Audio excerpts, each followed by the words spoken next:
Kaninyong tanan. Magandang araw sa inyo lahat. Proverbs 19 verse 21 states, "Many are the plans in a person's heart, but it is the Lord's purpose that prevails." It took me 47 years to understand that my life was never meant to be only mine. Unlike others,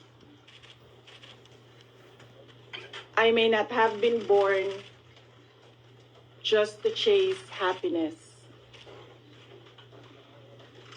For a long time, I questioned the weight of responsibility to my family, to my country, to everyone who called on me.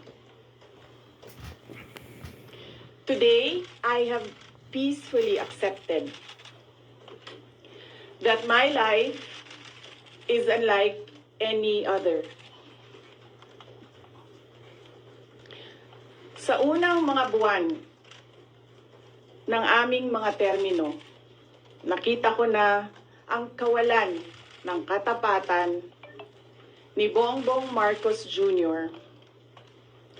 sa mga pangakong binitawan noong kampanya, pati na sa kanyang sinumpaang tungkulin para sa bayan. Dahil hindi ko kinaya na maging bahagi ng 2025 national budget na tadtad ng katiwalian, pinili kong umalis sa kabinete kahit alam ko na mula pa noong 2023 na ang magiging kapalit ay ang aking impeachment. Mga kababayan, humihingi ako ng paumanhin. Patawad kung tinulungan ko mahalal si BBM bilang Pangulo ng ating bansa.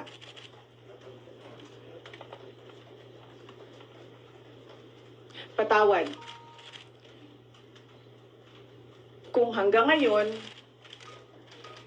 ay marami pa ring Pilipino ang nalulunod sa baha ng dahil sa malawakang korupsyon. Patawad kung lantaran ang pang-aabuso ng ating mga institusyon para sa pansariling interes ng mga politiko. Patawad kung patuloy ang pagtaas ng presyo ng mga pangunahing bilihin habang nananatiling kapos ang kita ng bawat pamilya. Patawad kung wala man lang tayong tunay na seguridad sa pagkain. Patawad kung may nagkakasakit at binabawian bigla ng buhay dahil sa kakulangan ng maayos at epektibong healthcare system. Hindi ako kailanman natakot sa pagsira nila sa pangalan ko. Ngunit, may takot ako para sa ating mga anak. May takot ako para sa susunod na henerasyon.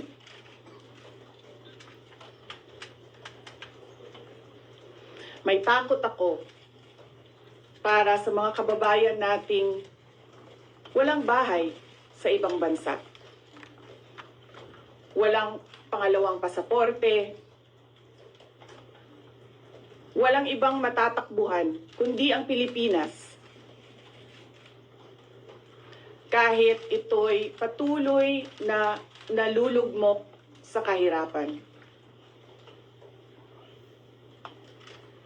Na ako'y kahadlok, nga moabot ang adlaw na dawaton na lang nato ang kapobrihon isip kapalaran. Nga maanad na ta sa sayop,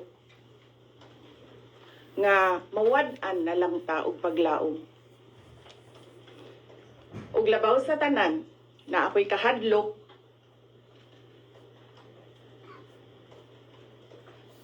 nga moabot ang adlaw nga wala na tay Pilipinas nga ikahatag sa atong mga anak.